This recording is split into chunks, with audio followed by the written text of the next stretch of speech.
Have you ever woken up from a dream that was just completely bizarre and thought, what on earth was that about? Well, what if all that chaos wasn't random at all? What if it was actually a really sophisticated system doing its job?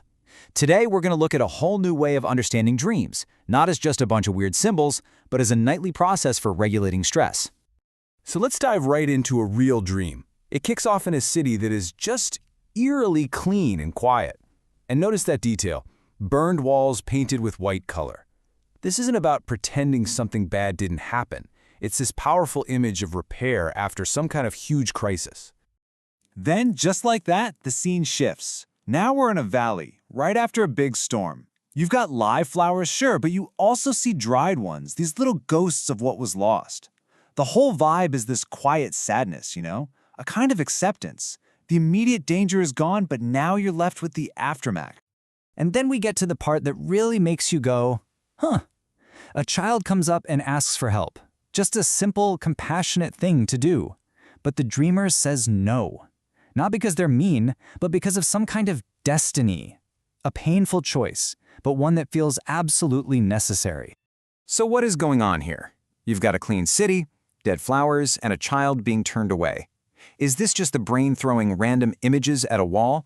Or is the mind actively trying to solve a problem? And that is the huge question we're digging into today. Well, get this. A new framework suggests these totally strange scenes are actually part of a very functional process. The big idea is that dreams don't just reflect our stress, they actively manage and regulate it. The model has a great name for this pressure: strain. Okay, so what is strain exactly? Think of it like this. It's the leftover energy from everything that happens to you during the day. It's like the ripples in a pond after you toss a stone in. Dreams, that's the process of the pond slowly becoming calm again, rebalancing all that energy night after night. So how does the mind actually do all this rebalancing? Well, this framework gives us a toolkit, and it all starts with a really powerful idea.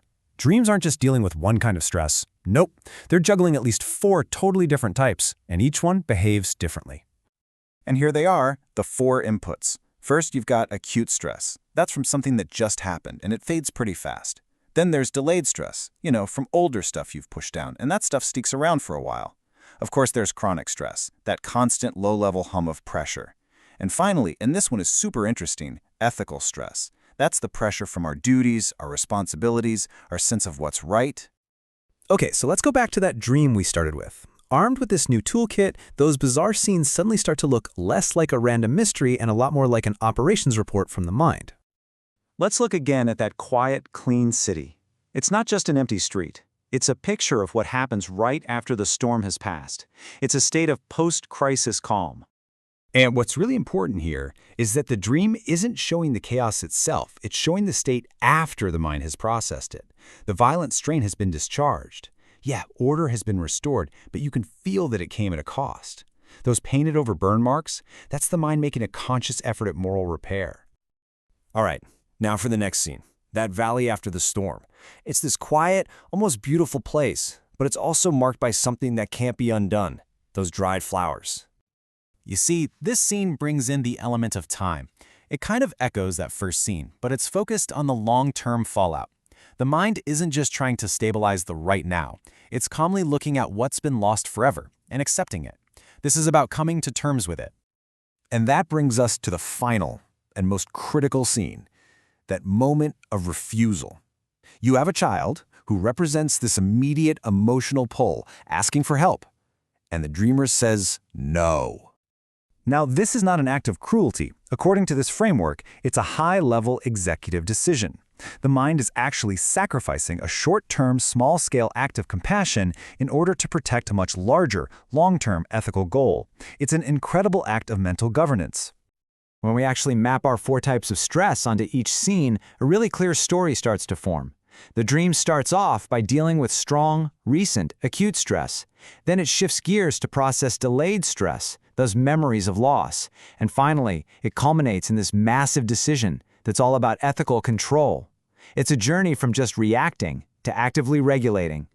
So this all begs a pretty big question. Who is making these decisions? Who is this governor at the wheel? Well, that brings us to the final piece of our toolkit, a concept called the dreaming eye.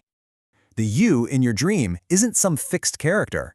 It's actually a dynamic controller that changes its own settings. How much do you act? Are you just an observer or are you in control? How separate are you from what's happening? Do you feel like you? The dreaming eye is constantly adjusting these variables depending on the problem it's trying to solve. Think back to our dream. In the clean city and that valley of flowers, the dreaming eye was mostly just watching, just taking it all in. Its agency was low. It was basically in information gathering mode. But then, in that final scene, a total switch. The dreaming eye grabbed the controls. It cranked up its agency and its regulation to make that tough ethical call. It literally transformed from a passive observer into an active, decisive governor. So, let's pull all of this together. What does this really mean for how you and I should think about our own dreams? The big picture here is nothing short of a radical shift in perspective. Here's the bottom line. Your dreams are not just random nonsense. They are a nightly process where your mind is working hard to regulate strain. The you in those dreams is a dynamic controller, doing its best to achieve balance. Your mind isn't trying to escape from reality. It's actively trying to govern it.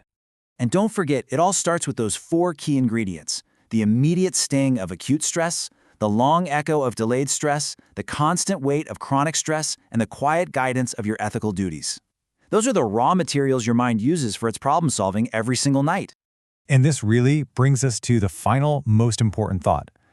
Every single night, your mind is running these incredibly complex simulations to keep you balanced and on track.